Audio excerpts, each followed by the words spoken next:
नमस्कार. विचार शृंखला भक्त पुंडलिक महात्म्य भाग 2. पंढरपूर या क्षेत्राला महत्त्व प्राप्त झालं याचं सगळं श्रेय भक्त पुंडलिकाचं आहे, अशी सगळ्या संत महंतांची भाविकांची श्रद्धा आहे. त्यामुळे पंढरपूरच्या चंद्रभागेच्या पात्रात आजही भक्त पुंडलिकाचं मंदिर आहे. पुंडलिकाचं दर्शन घेतल्याशिवाय वारीला पूर्तता येत नाही, अशी वारकऱ्यांची अनुभूती आहे. भक्ता माझी अग्रणी पुंडलिक महामुनी, त्याचे प्रसादे तरले साधू संत उद्धरिले. तोची प्रसाद आम्हासी विटेवरी ऋषिकेशी, पुंडलिक बाप माय दासी जनी वंदी पाय. पंढरपूर, पुंडलिक आणि विठ्ठल यांचा संयोग पंढरपुरी आहे. आला आला रे जगजेठी भक्त पुंडलिकाचे भेटी. या भेटीसंबंधी पुराणातली एक कथा आहे. वृत्रासूर हा इंद्राचा मुख्य शत्रू होता.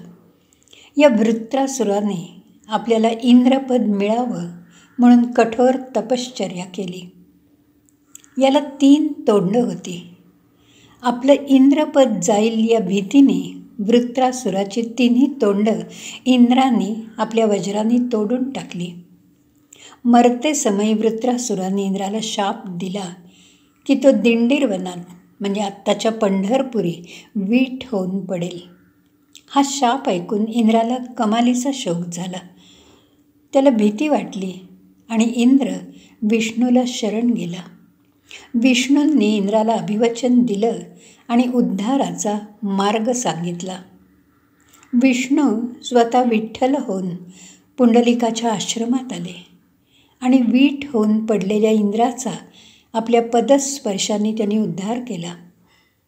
इंद्राचा उद्धार झाला खरा, पण भक्तांनी विठ्ठलाला आपल्या निरपेक्ष भक्तीने इतका लळा लावला की तो कायमचा पंढरीत विसावला. पंढरी आणि भक्तांचं प्रेम त्याला मनापासून भावलं. जगाचा कर्ता भक्तांच्या प्रामाणिक भक्तीमुळे स्वतःचं स्वत्व विसरून परतंत्र झाला, असं संत सावतामाळी म्हणतो. परतंत्र म्हणजे जगाचा कर्ता भक्तांच्या तंत्राने वागायला लागला. आपल्या भक्तांसाठी त्यांच्या इच्छेनुसार त्यांच्या मदतीला तो धावून जातो. भक्ताच्या प्रेमाला भुलून, स्वतःचं अस्तित्व विसरून, स्वतःचा मोठेपणा विसरून त्यांच्याकडे नित्य धाव घेतो. जगाचा हा नियंता भक्तांच्या प्रेमाचा भुकेला आहे. त्याला प्रेममय भक्ती मनापासून आवडते. भक्तांवरील प्रेमापोटी, निरपेक्ष भक्तीपोटी हा राणा पांडवांच्या घरी घोड्यांचा खरारा करतो, जनीची वेणीपिणी करतो, दळणकांडण करतो, सावत्याच्या मळ्यात खुरपण्याचं काम करतो, दामाजीचं कर्ज फेडतो, तर नामयाची खीर आनंदाने खातो. तो भक्तांसाठीच आहे. तो भक्तांची काळजी घेतो. पंढरपुरी विटेवर उभा असलेला हा विठ्ठल भक्तांच्या भक्तीचा भुकेला आहे. जात पात धर्म वर्ण भेद तो मानत नाही. 18 पगड जातीतले भक्त या विठुरायाचे लाडके आहेत. ज्ञानोबांपासून चोख्या मेळ्यापर्यंत सगळ्या जातीचे भक्त विठुरायाला सारखेच प्रिय आहेत. 12व्या शतकाच्या सुरुवातीला विठ्ठल भक्तीला मूर्त रूप आलं. पंढरीची ही विठ्ठल मूर्ती सावळी आहे. सावळी श्रीमूर्ती हृदयी ठसली, असं भक्तराज नामदेव म्हणतात. पंढरीची ही विठ्ठल मूर्ती विटेवर उभी आहे.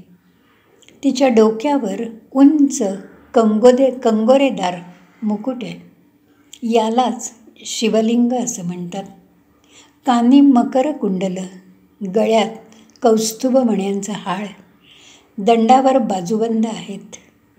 पायाखाली वीट आहे. विटेखाली उलटं कमळ आहे.